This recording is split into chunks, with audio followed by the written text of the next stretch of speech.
Geneva, a diplomatic route was chosen and an interim deal regarding Iran's nuclear development was reached. We asked one of Israel's experts on Iran to discuss this issue and explain what exactly it means for Israel and for the international community. Professor Rabi, tell me about this deal with Iran. What we have here is sort of a 6-month interregnum where Iran is taking upon itself a commitment to enrich or to, let us say, slow down with the uranium enrichment, halt the plutonium course in Iraq, and in return, there should be kind of a relief that Iran would feel when it comes to the sanctions regime in the neighborhood or approximately of 7 billion to 10 billion. Israeli Prime Minister Netanyahu has repeatedly stated this would be a bad deal. How, in fact, does this deal impact Israel? It's not a good deal for Israel because if it goes in accordance with what I think and what I said, Iran will go nuclear. And basically, the Israeli mind or perception is that the 5+1 sacrifice the medium term and the long term for the sake of the short term. So what Iran got here is kind of a promise coming from the United States, and in a way that includes Israel, that a military option is not in the offing when it comes to the next 6 months. What do you believe Israel should be doing about this deal? Since there is a deal, there is no use to talk about a bad deal anymore. There is a deal. What we should do now is just concerted diplomatic efforts by which to make sure that everybody understands what could be the ramifications for the long term of that kind of a deal, and in tandem, a concerted intelligence effort. Behind the scenes, talk to the Americans and try to find a modus vivendi when it comes to the way, actually, a future agreement is going to be conducted.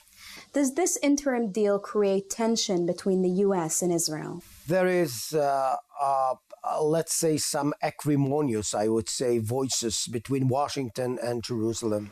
United States of America is pretty tired and less, I would say, willing to directly involve with Middle Eastern issues. We may say that in the Middle East, the composition of what we call the superpower umbrella is being changed. Much more Russians, much more Chinese at the expense of the Americans. What we have to prepare ourselves to is kind of a Russian-American mechanism. On Tel Aviv's university campus, the young generation of students believed in resolving the Iranian issue diplomatically. I think that reaching out to Iran is a good idea. I mean, it's time to move forward, you know, and I think the new government is like trying to calm and appease a little more.